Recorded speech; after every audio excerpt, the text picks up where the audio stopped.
Your Excellency, Sir Edwards, Madame la Secrétaire Générale, Madame la Directrice, Monsieur le Directeur, Madame la Présidente de l'Association Shakespeare France, Honorable Chairman, elegant timekeeper, respected members of the opposition, optimist members of the proposition, ladies and gentlemen. In the summer of 1956, on a deserted island in the Pacific Ocean, a man found himself lost. And for years, he was desperate to be rescued. He had managed to build a shelter. It was all he had. His only protection from the cold and his only reminder of civilization. One night, the shelter got on fire. Everything he had in this world went up in smoke. He cried and cried himself to sleep, stunned by his own misfortune. But in the morning, a human voice woke him up. "Sir," the voice said, "we saw your fire signal and came to rescue. You're safe now." Ladies and gentlemen, the same fire that burned his shelter and seemed to be his coup de grâce, in the end proved to be his salvation. All is well that ends well. Tonight, we are asked to consider these words by William Shakespeare. He used them as a title of a play in which a woman suffers a series of difficulties, but in the end achieves happiness. That is the definition of ending well, when we perceive the outcome of something to be satisfactory. Let me repeat, a positive outcome according to our perception. It does not mean we celebrate the negative parts in the middle. It means in retrospect. Once a puzzle is complete and colorful, we accept its dark pieces because we understand that, as with the fire in the island, those dark pieces led to a brighter picture. Let us consider history and where we are right now. Yes. And how many doctors were needed to get that man on the island over his shell shock once he was found? What we're showing is that all is well that ends well means that the problems that you have encountered in light of a brighter picture don't matter anymore, that you accept them. That's what we're saying. Let us consider history and where we are right now. The excesses of the French monarchy led to the sacred principle of equality.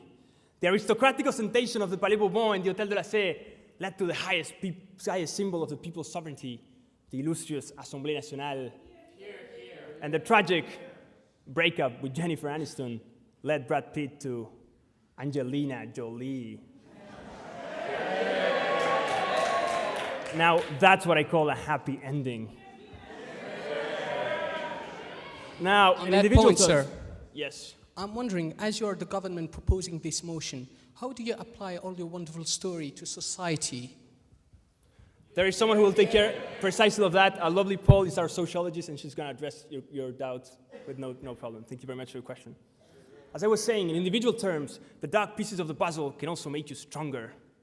The greatest example is that of Franklin Roosevelt. When he was 39, he got the polio paralysis. And it took him an immense effort to learn to live with it. But he succeeded. And according to his wife's memoirs, fighting polio gave him what he was lacking to become a great president. It gave him the kind of confidence in his own strength that no one can have until their life has been at risk. And it gave him the kind of passion for people who are suffering that no one can have until they have deeply suffered themselves. Ladies and gentlemen, polio is a very dark piece in the puzzle of Roosevelt's life, certainly. But it is a piece that allowed him to complete the brightest picture of all, that of glorious self-improvement and of epic service to his nation. Finally, let us go deeper with one last point. When a puzzle is complete and ends up being colorful, we accept its dark pieces because we understand that without them, the bright ones would simply not be bright. Without danger, courage would not exist.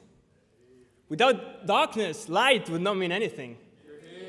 And without Justin Bieber, singers like Frank Sinatra would be just average.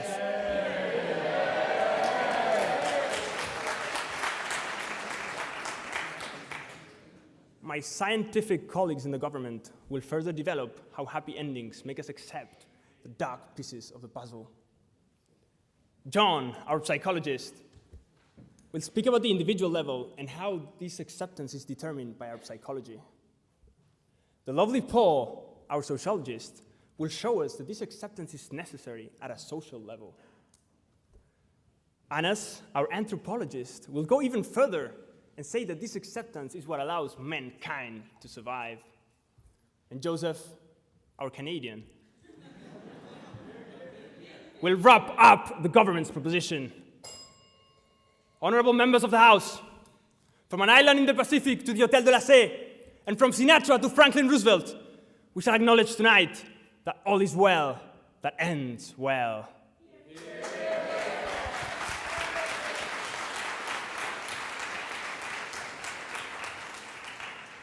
And this debate, ladies and gentlemen, is the clearest proof. Because the team that ends up winning tonight will look back at the efforts, the anxiety, the white knight, and accept them. Because they will have led to the brightest picture of victory.